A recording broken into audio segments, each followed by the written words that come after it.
What's up, RBLR Nation? Y'all are having a good evening, good day, whenever y'all are tuning in on demand to listen to us.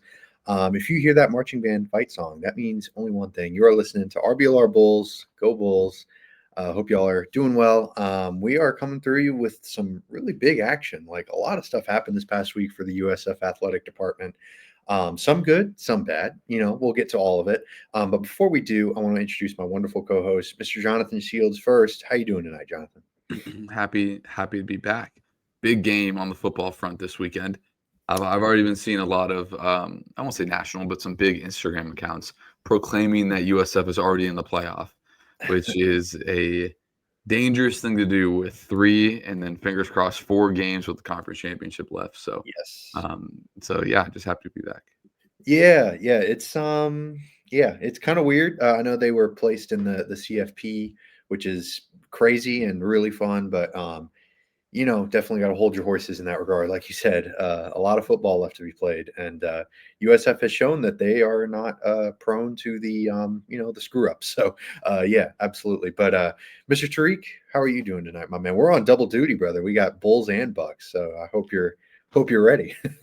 Yes, sir. Yeah, man, I'm ready, feeling good. Yeah, man, nothing but just ecstatic and happy to see, what the Bulls did, on the football side of things this past weekend. I mean, it was a statement needed to be made, especially after that Memphis loss. So, yeah, everyone looked good, and yeah, kind of what Jonathan was saying. It's very refreshing or very new to see USF on these big accounts, on these playoff projection posts and all that.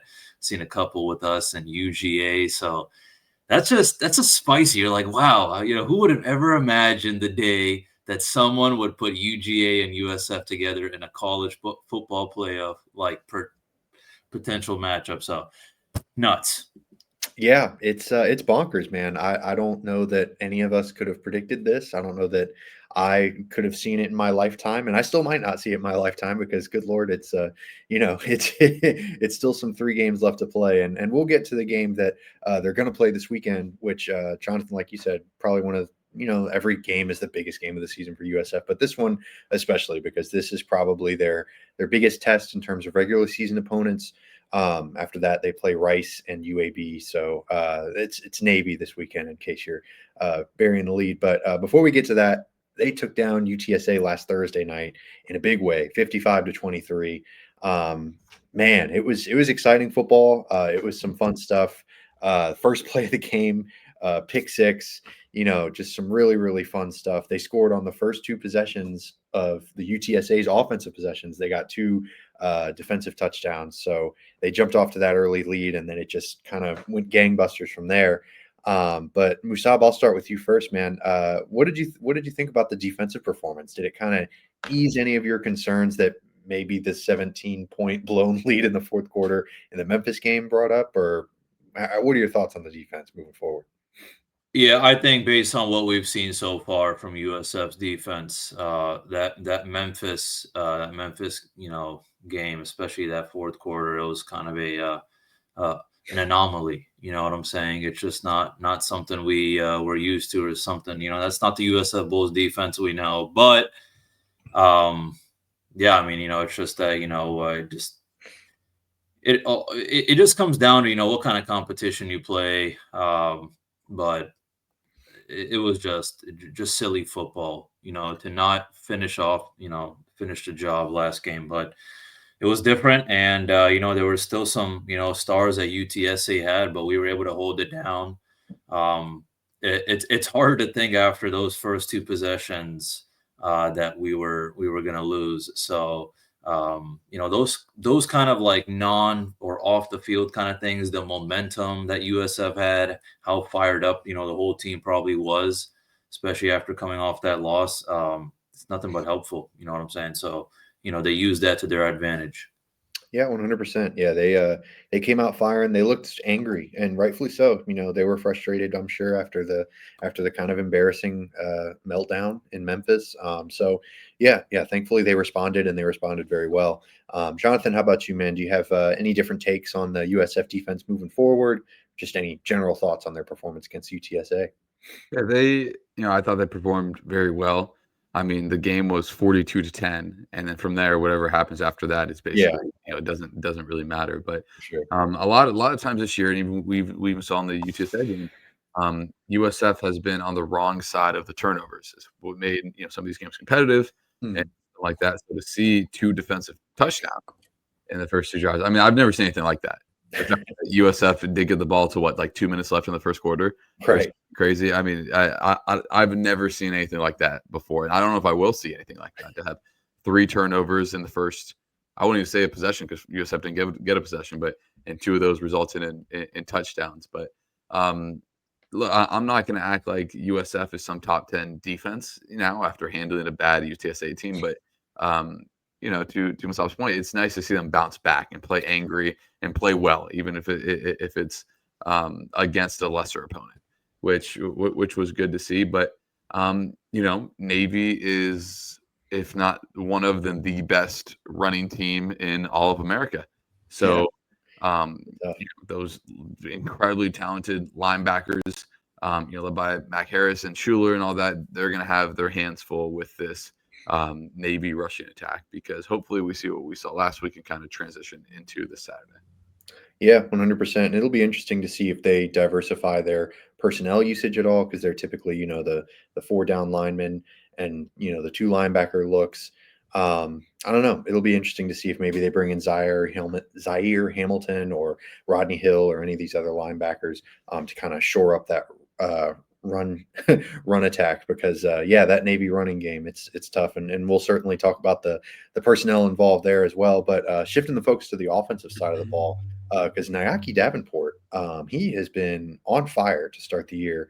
Well, now we're in the middle of the season, towards the end, obviously, and he's kind of taken over the RB1 spot in my eyes. Like Cartavius Norton obviously would probably hold this spot if he was still healthy, but it's kind of Alvin Isaac's position after the Norton injury. But now Davenport, man, he's been balling, and I've been really impressed. Jonathan, what are your thoughts on the USF's running back room? Is Davenport kind of the new RB1 in your mind?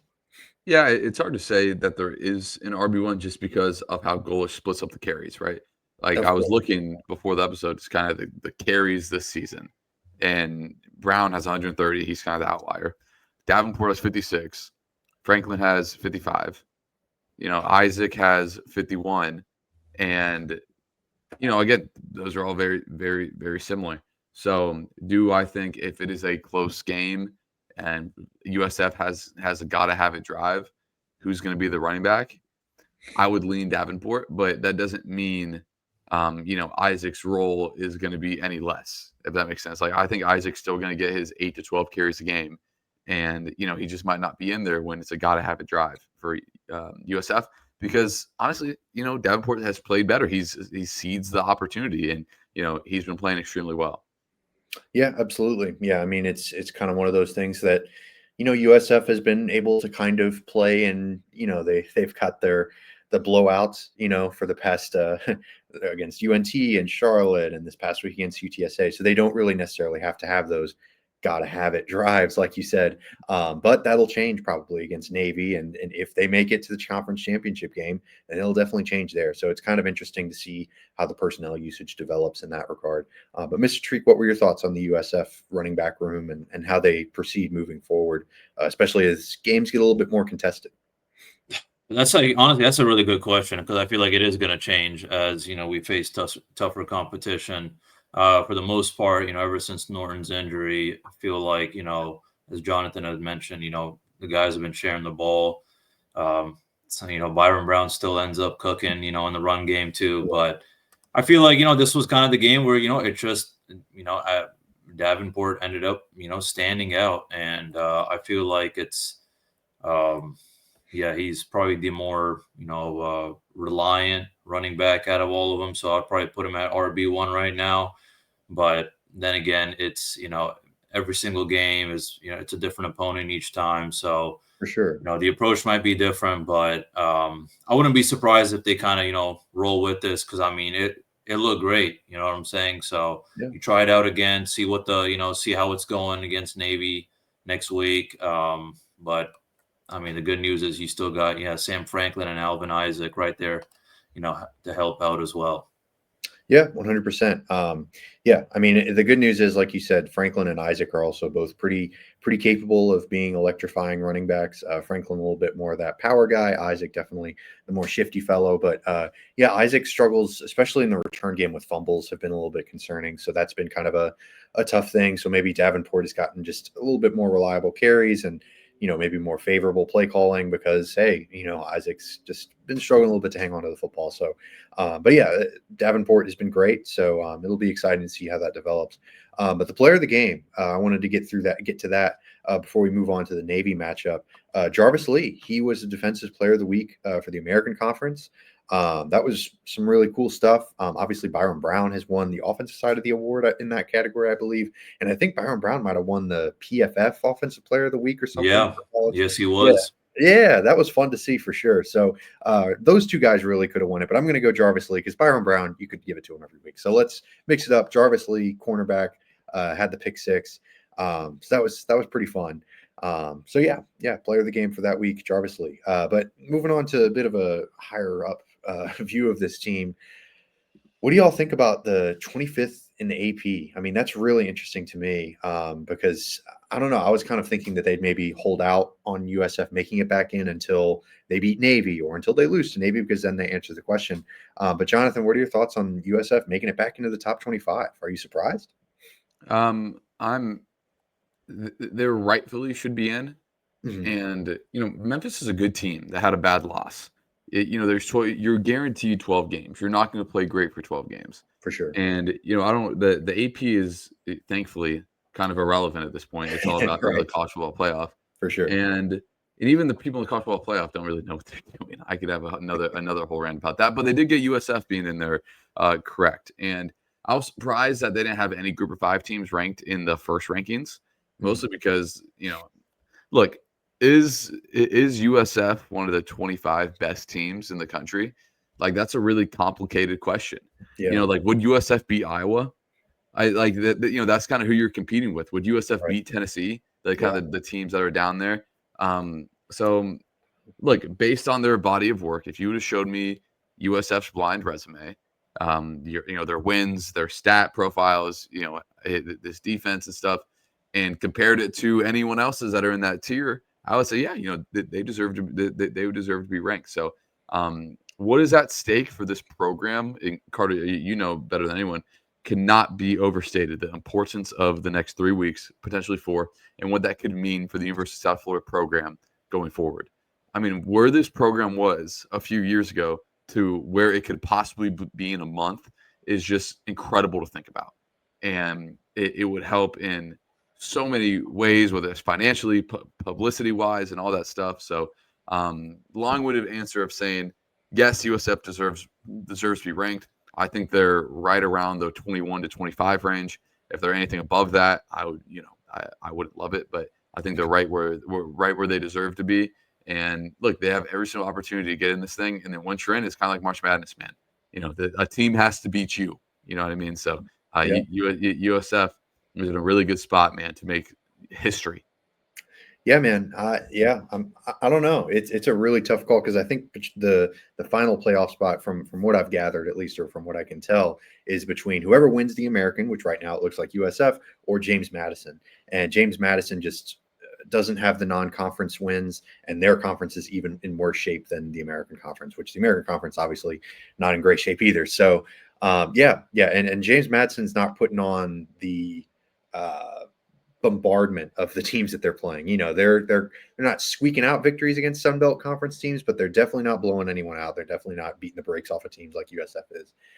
So it'll be interesting to see how that progresses, especially if USF manages to win out and win the conference, like USF versus JMU, like who gets in. I think it's pretty confidently USF right now, but yeah, we'll have to see if JMU can make some noise, or because they're a good team too. They've got some real talent. Alonzo Barrett, one of the most exciting quarterbacks in college football right now. So, yeah, that's definitely something to monitor for sure. But Musab, speaking of individual quarterbacks, I did want to ask this question to you because this is kind of a fun little side quest. But if USF does manage to win out, if they manage to make it into the college football playoff, what are your thoughts on Byron Brown for Heisman? Because he'll play a huge part in that. And his statistics are really interesting, but it's the American Conference, that's kind of a knock against him. What are your thoughts on Byron Brown's Heisman candidacy?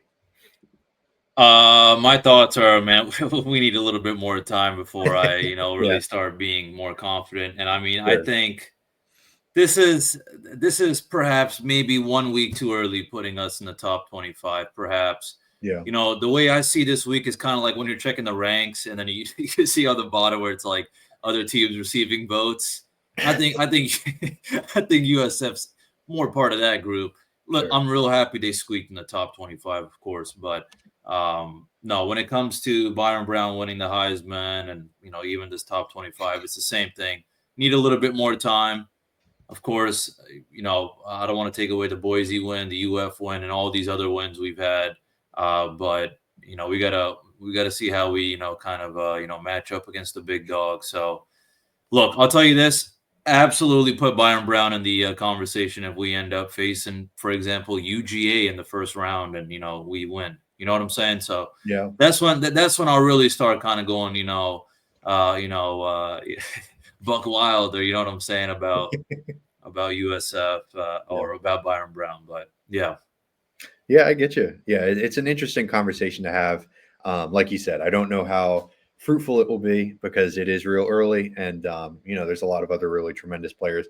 That Mendoza at Indiana, my goodness, he's been putting on a show for sure. So there's a lot of really great talent out there in college football. So Byron Brown, he's up there, but yeah, there's a lot of really great players out there. So, but moving on to the matchup versus Navy specifically, it's this Saturday. It's on the road. But I wanted to focus on maybe some key players on the Navy side because Navy's a really good team that a lot of people might not pay a whole lot of attention to.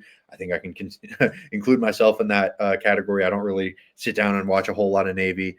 They're a very interesting play style. They've got the option and all that stuff. They run the ball a whole lot. Like Jonathan, you said it earlier, they're one of the best running teams in college football because that's their strength. They've been their calling card throughout their program history. But now they're starting to throw the ball a little bit. It used to be like, just all rushing attempts. Now they're mixing in the pass a little bit more. But focusing on individual players, Jonathan, who stands out to you on this Navy team?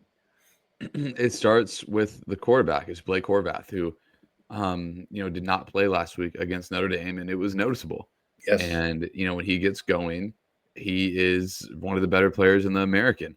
When he has had it since week 2, so since week 3, since September 13th, he has had more than 110 rushing yards in every single game he's played, which is insane because if you get sacked, it goes against your rushing yards as a quarterback. Right. Yeah. It really goes into it. And, he can also spin it a little bit. He's had a 300-yard pass game, which if you'd have told me a Navy quarterback is throwing for 300 and some yards, I'd have been like, okay, that's not traditional. Right. But I always kind of love watching the military academies play, especially when Army plays Navy. It's one of the best sporting spectacles that there is. But everything starts and kind of ends with Blake Horvath, and reports seem to say that he's going to play this week. But if everything goes the way it's been going, he will cross 1,000 yards rushing against USF, which is crazy. Because if you get sacked, because who knows how many actual yards he's rushed for? Because when you get sacked, it tacks into that. So it's just super impressive whenever you see quarterbacks. It's the same thing with Byron Brown, who's in the same boat, who has over 700 yards. And we know he's been sacked a good amount this year. So it kind of stops and ends with him the way Navy kind of goes, the way Blake Horvath goes. Yeah, he'll definitely be a guy to monitor for sure. If he's out, it unfortunately could be a tough day for Navy. But if he's in, man, it's gonna be tough to deal with for USF. Because like you said, he's just so pivotal to what Navy can do on that offense. Runs the offense really well. Because like you said, he's making all the reads. Every play is like a big time play for him because he's having to read the defense every time. So it's really fun to watch him go to work. And like you said, the military academies especially are really fun to watch. It's a different style of play for sure. It's not the spread them out and spin it to style offense that Alex Golish runs. It's not pedal to the metal. I think Army ran they ran out the clock with 10 minutes left or something last week. I saw. Yeah, it was something stupid. It was awesome. It was great. That's just college football right there. But we still have any other players on Navy that you're looking out for going into this matchup with USF? Yeah, absolutely. What I will say is, if I just may chime in regarding Blake Horvath, is Yeah, please do. from what I've heard, sources are that he is going to be playing against Right. USF. Mhm. That is the plan. Um, and I have to say, without him, you can just give them a guaranteed loss because, as much as as good as Notre Dame is and all that, I really had to kind of blink twice to read. They only had 22 receiving yards. Right. That's what it was, and they Yeah. only went for 8 attempts. It was bad. Yeah. So, but what's not bad is Eli Heidenreich. He's one of their kind of versatile threats on the Navy team. He has 595 receiving yards, but even with the rushing game, he's up there almost. He's a little over 350. So definitely a guy to watch out for. I'll probably say that's the biggest thing is when it comes to the run game. Locking down Horvath, but on top of that, watching for these kind of play action or option plays, involving Heidenreich. That's probably just going to keep on giving the momentum. So definitely something we're going to have to look out for. Yeah, absolutely. He's definitely a really interesting player on that team. I always love the wing backs or the running backs, whatever you want to call them, just lining up on the outside, and then they've got the fullback Alex Texa, I think, is their main guy that lines up behind Horvath in that formation. It's just so fascinating to watch. But a few defensive guys, Landon Robinson, defensive tackle, he's pretty good on the interior line. Definitely someone to watch for. And Mark Anthony Parker is their linebacker. He's leading the team in tackles, really solid in the run game. So we'll see. Navy's not really known for spinning the ball, and they're pretty darn good at running the ball. But USF's been pretty darn good at stopping the run. So it'll be really interesting to see. But Jonathan, are there any keys to victory maybe that you're looking at for USF to come out of here victorious against Navy?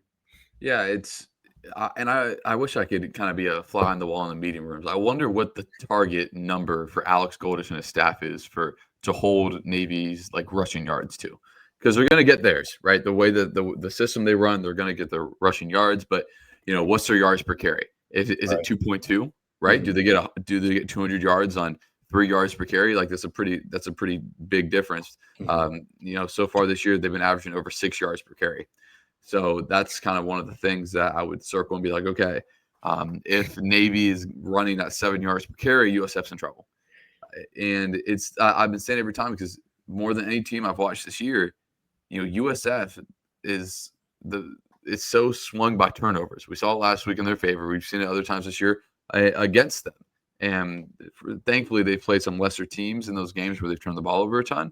But with the way that Navy can limit possessions, and if USF has 2 turnovers and Navy runs it at 6 yards a carry, right, then Navy's going to be right in there to win this game. So stop the run. I shouldn't say stop the run. Contain the run, because you're not going to stop it. And when they do decide to throw, you cannot be the one that allows the explosive in the pass game. So those are kind of the things I'm circling. If USF has 1 or fewer turnovers, if they limit Navy to kind of less than 4 yards per rush, and Navy doesn't have one of those big explosives for the pass game like they've had at times this year, I think USF will win this by double digits. Yeah, man. Yeah, taking care of the football. Just continue to preach that, because that's USF's biggest weakness. They're not necessarily weak in the yardage department. They're going to pick up their yardage. They're going to they're going to do their thing offensively as long as they can be safe with the ball. So yeah, that's going to be really interesting to watch. We still have anything to add? Anything else that you're looking for USF to come out victorious this weekend? Yeah, I'd probably say just exposing their pass defense. As good as Navy's run game is, and I mean, they are a really good team when facing almost all their opponents, whether it's Notre Dame or Temple. They allow a lot of passing yards. So I mean, it was something that kind of caught my eye, but just checking out how they've been doing in the pass game, it's concerning. You know what I'm saying? So now on the other hand, it's I'm wondering how much can USF take advantage of that. So I don't know what the update is. I've been hearing things about Chaz Nimrod, but I'm hoping, again, we have a big game from like Keyshawn Singleton, Jeremiah Coger. I'm expecting, they expose the DBs over there on Navy. So definitely a big key to victory, and just keep the momentum going. Yeah, yeah. As far as I could tell, I mean, the good news with Nimrod is that he was listed as questionable last week. So hopefully that's maybe a good sign as to what they're going to be able to do with him this weekend. Maybe he'll be on track to play, but there haven't really been many updates in regards to that. And after the Byron Brown stuff last year with how they played out his injury, I just it's hard to really trust anything that comes out of USF when it comes to injuries, anyways. And we're seeing that with the Bucks too, if we're being quite honest. But we'll get to that on the Buck show. Y'all will have to tune in for that. But around the conference, there's a really big game between Memphis and Tulane. Memphis fell. Tulane managed to jump out to an early lead, and they kind of held that for a while, and they managed to squeak out a victory, which was huge. So kind of interesting there. Now everyone has a conference loss. There's no more. I think Tulane was the last. Or no, they lost to UTSA too. So Tulane has 2 losses now. So really interesting stuff. Or no, Tulane has 1. Anyways, we'll move on to the men's basketball game because they lost to George Washington, unfortunately, this past weekend. It was kind of a rough one. But I will say Josh Oma Jofo, Musab, you might have to help me out with that pronunciation. He dropped 33. He had a really impressive game. CJ Brown had 22. But, it was a tough game shooting from deep. They shot 18% from there, and they also had a 11-point lower field goal percentage. So it was just one of those games. Just seemed like they just couldn't hit shots, And Jonathan, you're kind of the men's college basketball expert. And does this kind of happen sometimes? Like, was this kind of just like a bad shooting night and you just kind of write that off? Or what are your thoughts on USF's performance this past weekend? Yeah, so to have a bad shooting night and still score 95 points, it's Right, exactly. pretty It is impressive. kind of crazy. And USF's 2 games this year scored 95 and 102. Yeah. I'm more concerned about giving up 99 than Yes. scoring 100%. 95. Yeah. Look, shooting, there's volatility in shooting. You're not gonna make every shot, especially for when one of your players goes 1 for 13 from 3. Like, it's never gonna probably end up well for you. But the fact that George Washington shot 54% and out rebounded USF would be something that I'm a little bit more concerned about, because shooting, like, USF could go out and shoot 50% from 3 in their next game and win by 20. But the one thing that you can't control every single night is how you guard and the energy in which you guard with. So, that's what we ought to be more concerned of is, look, USF, they're not really a contender this year, right? You want to kind of see these foundational pieces be put in, and that's not saying they can't contend in the American. They are expected to a degree, but no one's expecting USF to go win multiple games in March Madness, for example. But For sure. so you need to start to engrave these cultural things that you want in your program, and one of those things should be guarding at a higher level. So that's something I would kind of look out for as they continue in their stretch, because they go to at Alabama, who's one of the best offensive teams in the country. They just put up like 108 on St. John's. But look, they play Coppin State, then Kennesaw State before they play Oklahoma State. So they got 2 games to kind of tune up for a little bit before they kind of get back to against Oklahoma State. Yeah, absolutely. Yeah, so that Coppin State game is tonight at home, and that'll be really interesting to watch. But women's basketball, that's going to be really fun to watch them moving forward, especially now that they've got a new coach. They barely escaped versus Long Island University, though. That was kind of concerning. Eden Battle was their leading scorer. She had AAC Player of the Week honors. Fairfield is up next for them. And Musab, you're kind of our soccer guy, man. You're the new men and women's soccer dude. Oh man, I'm honored. I'm honored to be given that title, but unfortunately, this is the end of the road for our Bulls, both men's and women's soccer teams. They put up a good fight. Men's lost in OT, and then women's was a heartbreaking triple OT to Rice. So just unfortunately, an absolute stinger. Hurts, especially knowing we lost the food, but hey, it is what it is. They still put up a good fight, and I think that's what matters the most. So but on the good news, the good news is, our volleyball team is looking real good. They actually got a game tonight against FAU. Had a little weird loss to UAB, but of course, fortunately beat Memphis 3-0. So second in the standings right now, a few more games to go, and the American Athletic Conference tournament will be starting November 21st, and it's hosted at USF. So I'll be out of town, but man, I wish I would have been part of the action. Heck yeah. Yeah, man, go Bulls, baby. Yeah, they're in the middle of all of it. That soccer tournament was down in Lakewood Ranch, right? Or at least one of them was. Yeah, Lakewood Ranch. Yeah, the women's. The women's, that's right. So, there's a lot of local stuff going around, especially with the American Conference. So, yeah, definitely stay tuned in. We'll always be coming at you with some really tremendous USF athletics coverage. We'll keep monitoring the USF women's and men's basketball teams. They've got some really exciting seasons coming up, as well as the volleyball team. As soon as that tournament, it's going to be starting after next week's show. So we'll be tuning in there. And obviously the big time football game, regardless of whether they win or lose that one, we'll be back next week. Give us a like or subscribe if you like what you heard. You can give us a follow at RBLR Sports or at RBLR Bulls. I really appreciate my two co-hosts for making my job incredibly easy. And we'll see y'all next week. And as always, go Bulls. Go Bulls, baby.